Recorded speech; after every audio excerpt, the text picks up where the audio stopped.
Hi, I'm Dr. Virginia LeBlanc, also known as DocV, the Pivot Maestro. Welcome to the Define Your Path podcast for those seeking to define their own path into purposed entrepreneurship. This is a show about transforming perspectives as well as inspiring and motivating you to think without a box by exposing you to global thought leaders, change agents, and legacy builders across industries on how they successfully define their path in life and business to profitability and sustainable wins. At Defining Paths, we operate in truth, transparency, and love to help you navigate the waters of your life and put you back in business. And Define Your Path podcast is no different. It all starts in the mind. Will you be the captain or the crew is our question. Folks, today in our spotlight, I have an amazing woman with me who is going to just light up this podcast and open your eyes and provide that revelation, reconciliation, and renaissance that we love to provide for you in all of our programming. Our spotlight today is with Zsa Zsa Tudos. Zsa Zsa, let me tell you a little bit about Zsa Zsa. She is an esoteric knowledge expert. She has been teaching the mysteries of life and the universe for 30 years. She feeds this bottomless well through discoveries in her teachings. AKIA Philosophy, which is set out to unveil the secrets of the unseen soul and cosmic energy, cosmic knowledge. AKIA, it's the philosophy that sets you free by building the bridge between the conscious and the subconscious, for those of us who weren't totally familiar with that, right?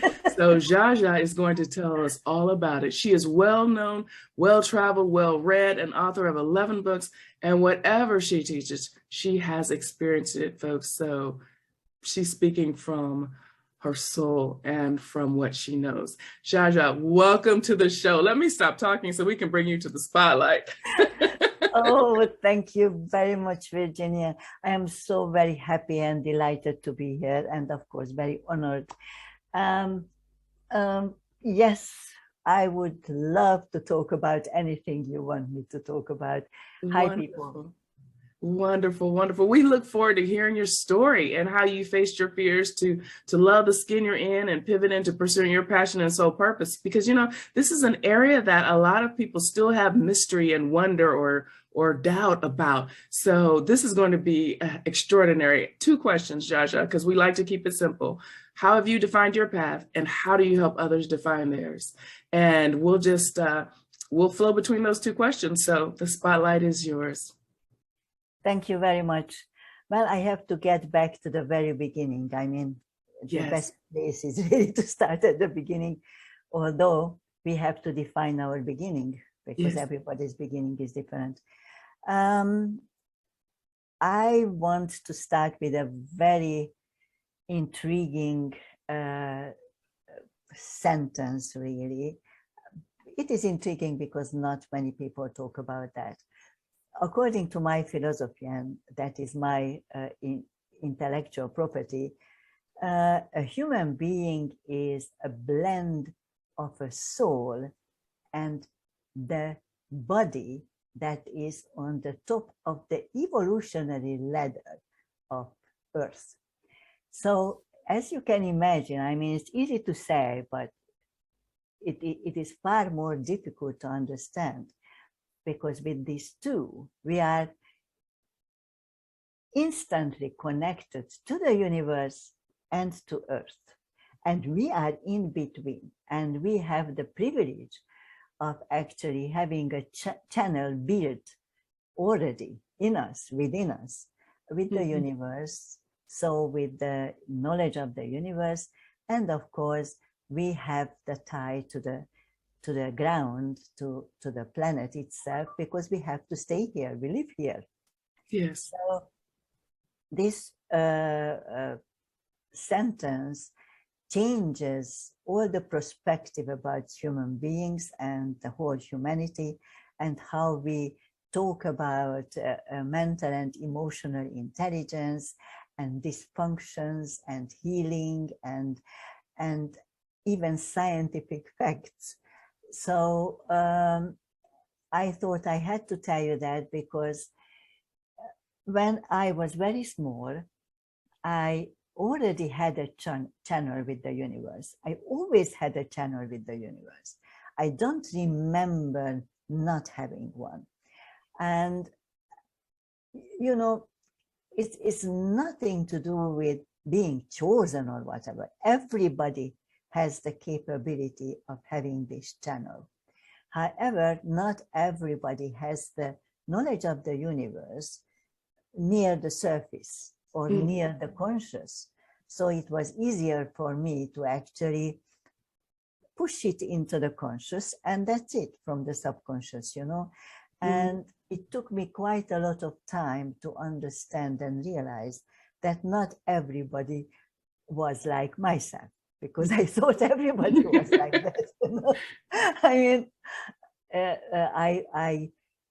I have been a clairvoyant since, I don't know, I mean, age I remember back. Yes.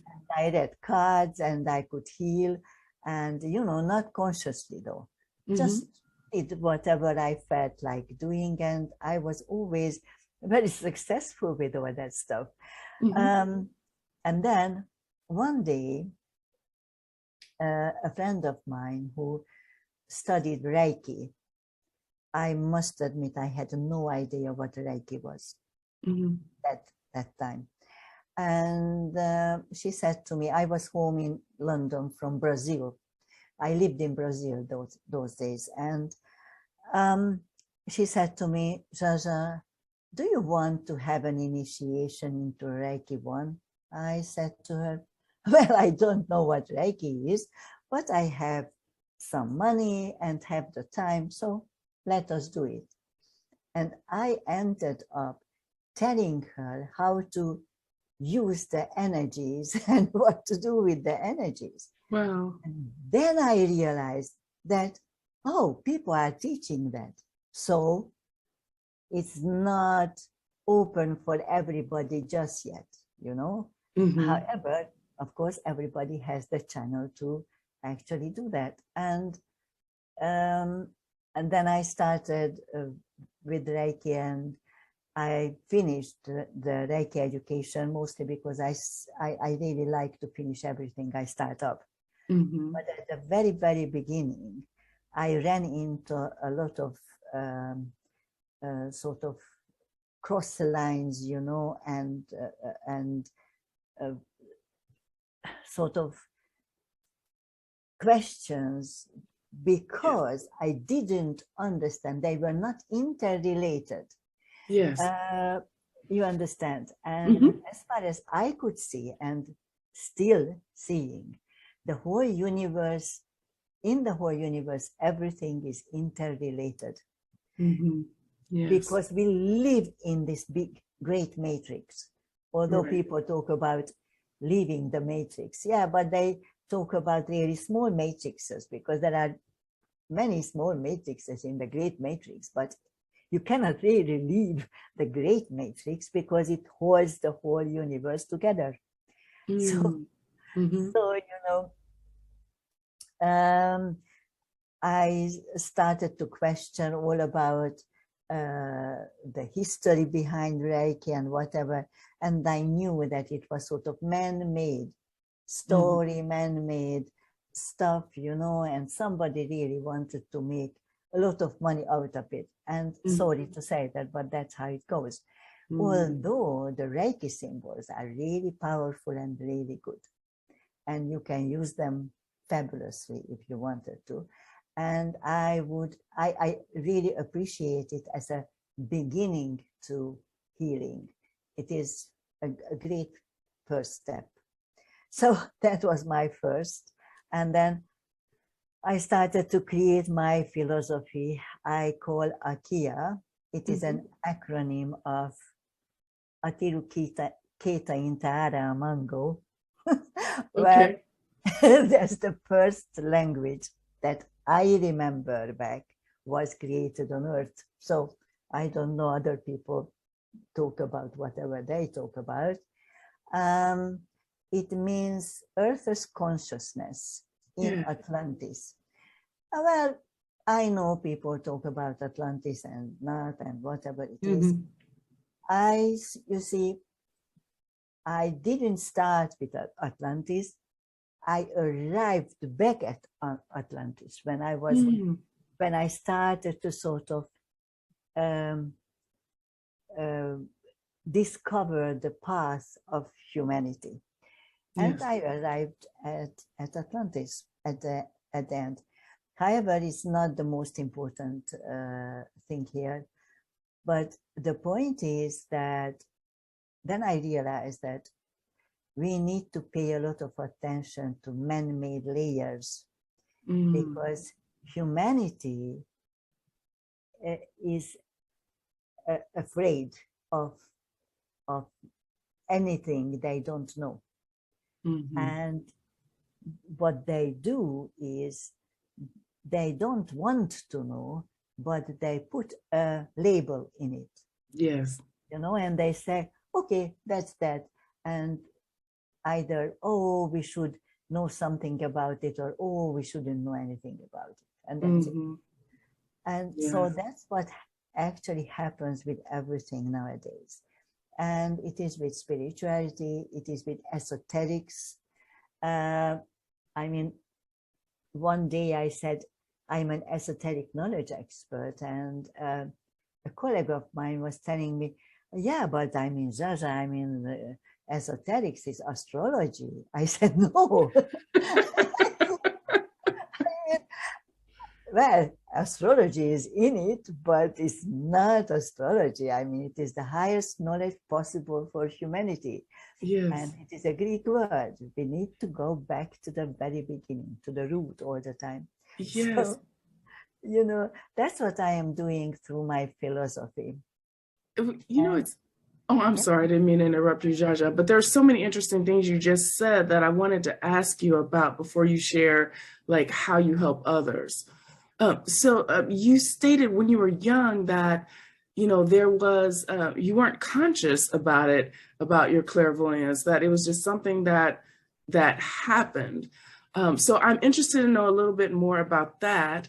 And because, you know, there are other people out there who are probably having similar experiences and don't really know, you know, how to identify it, what to call it. Because as you said, we like to put labels, you know, the boxes that I like to talk about, and we like to, you know, to program people or condition people to think that, you know, the way we think, so how we define it. So this is fascinating. And it's funny you shared that occurrence where, you know, your friend tried to label and tried to tell you, the expert, she tried to put it, break it down to her knowledge level. But could you speak to that, to just bring some clarity around that? Sure.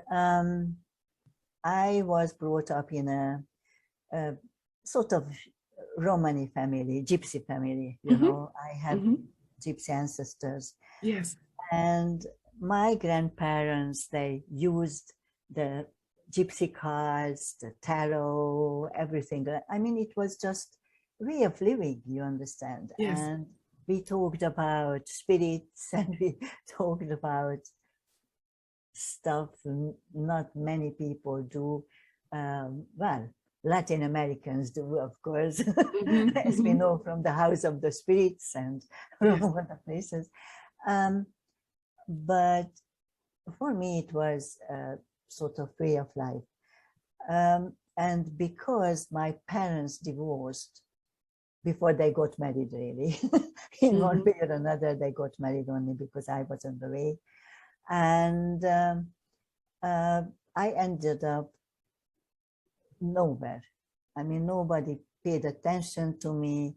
They all, both of them started up new families when I was 6. You know, I already had a sister and a brother, or 2 brothers, sorry, each one each, you know, whatever. And I also suffered a meningitis when I was 5.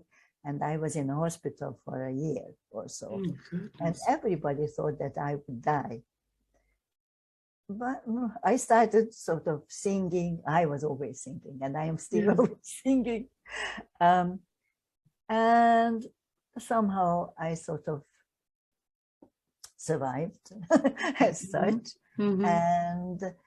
But because people didn't pay attention to me at all, my third eye sort of stayed open, because everybody is born with the third eye open.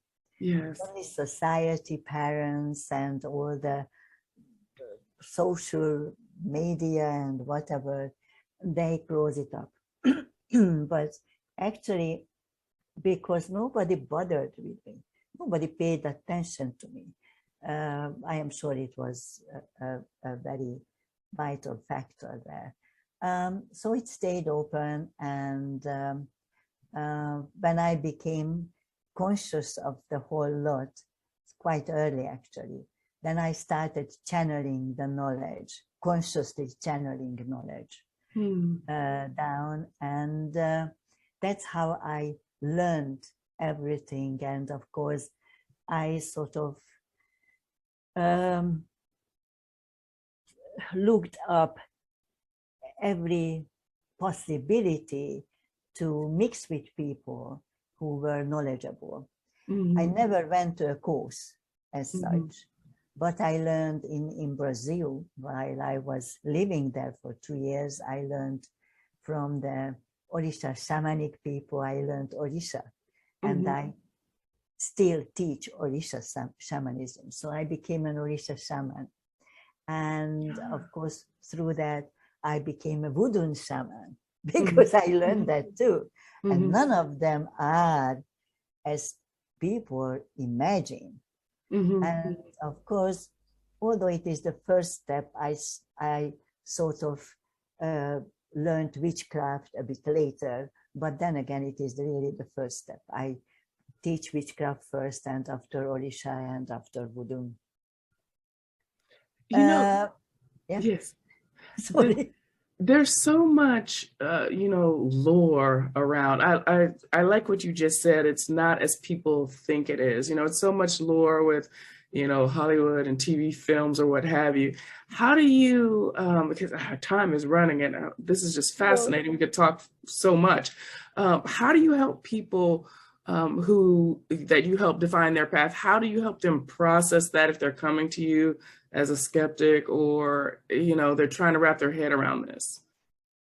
First of all, what my duty is, I think, to actually give people keywords to open their subconscious and let the knowledge out to the conscious. I mean, that is the most important, because we all have the knowledge of the universe within us. Yes. We just have to let it go. And while I am doing that, of course, I lend them a helping hand always. So I am there when they sort of expand their comfort zone, I mean, I can imagine it was never my problem, because my comfort zone is the universe. Yes. And it is ever expanding as the universe, but I love that. But I know how very frustrating it can be for people who don't understand. And not because they are not intelligent enough, but because society, codes, upbringing, God knows what, just sort of put them into this place where they think they are they have security. I mean, security is an illusion. Yes, it is. I say that all the time. Yes, that is really an illusion. So I am there. If it is necessary, I go around and around and around and explain the same thing with different words, different understanding, different approach, because one never knows when the keyword sort of jumps out, Yes. And everybody has a different keyword. So especially if I am teaching a group, I really need to pay attention to all of them and sort of, because you see, you can teach whatever you want. If they don't understand what you are saying, you didn't do anything. And people cannot understand what you are saying if they don't want to learn consciously. They have to be willing Yes. to learn. And Absolutely. of course, you need to build a trust between you and your students to actually make them understand that whatever happens, you are always there and nothing can happen to them. I mean, you know, meditation, not many people talk about it, but meditation is astral traveling, really. And a lot of things happen to people during meditations. And what I do, I build my own meditations to help the purpose of whatever I want to arrive at. So the idea is that you really need to have this connection to this security rapport with your students. I wouldn't say security, this conscious bond. Yes. Let us say that, because security is an illusion. So I am telling everybody that whatever you want to do and whatever you are doing, security does not exist. Yes. You can ensure the security and you can ensure the insurance of the security, but at the end of the road, yes, it is not. So you need to be willing to actually get out there and to learn and to make your life a better place. Because you see, fear comes from ignorance. So we really need to understand, because we are only afraid of what we don't know. Yes. And you know, you have to know. Don't be afraid, but step out there, find somebody who is willing and good enough to give you a helping hand and step out of it. And you will see an extraordinarily beautiful world out there. It's full of amazing things awaiting you to get there, you know, and take charge of your own life there and have a wonderful, fun and structured living and conscious existence with yourself and of course with all the human beings around you. I mean, it's just really a step. When you make the first step, the rest is really easy. You just, you know. So true.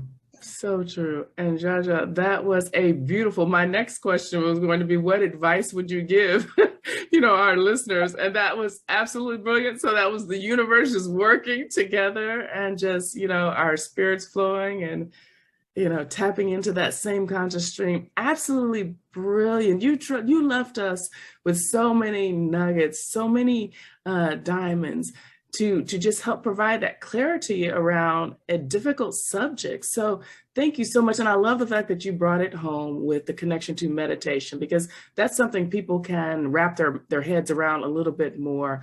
But yes, I always say fear, well, my honey says fear is a free disease. And, and so making it your ally, so that you can wield the power that's in it, for the positive, beautiful. I think those are some of the points that I heard in your final words of wisdom to us. Is that right? Or anything else you'd like to share? Well, I only want to say that we talk about evolution and how we evolve. Evolution is really the evolution of thoughts. A human being, because they are the blend of the soul and the body, they cannot evolve any other way. And the thoughts are the only freedom we have here. No other freedom exists, as you know. So you really need to understand that your thoughts are your assets, and you create with your thoughts. You live with your thoughts. And this is what takes you on the path of evolution where you actually achieve the power of wanting and consciously seeking, because that's the evolution and that's the path to it. You need to get there. And if you get there, and just let me know if you want any help. Guys, I am always there. I really help. So come to me with anything, and that's it. Wonderful, wonderful. Zsa Zsa, thank you so much, folks. As Zsa Zsa said, please reach out to her, follow her, learn more about her, follow her on social media. And Zsa Zsa, what is the best way for our audience to connect with you online or out there in the universe? My new web page is just creating, sort of, not by itself. Okay. Creating it, but it is the easiest to learn and easiest to understand. So Zsa Zsa at zsatudos.com. Okay. Wonderful. So that's Zsa Zsa, that's ZSA, or ZSA. And if you are from the UK like myself, yes. Oh, it has been an absolute pleasure. And folks, if you didn't catch all that, you'll be able to also read Zsa Zsa's full bio on our Define Your Path podcast platform, and you'll be able to connect with her from there as well. So Zsa Zsa, again, my absolute pleasure having you as our spotlight today on the Define Your Path podcast. Folks, look, remember to always, I'm getting tongue twisted. I mean, this has just been so fascinating. Be sure to visit our virtual home to see what we're up to at definingpaths.online. That's definingpaths with an S.online. And as always, I am DocV, the Pivot Maestro, and always your corner woman. Be sure to follow your path, define your path. Yes, be true to you so that you may be your own boss in mind, body, soul, and business. And we'll see you on our next episode. Brilliant, Zsa Zsa. Thank you very much. Bye, guys. Bye, guys.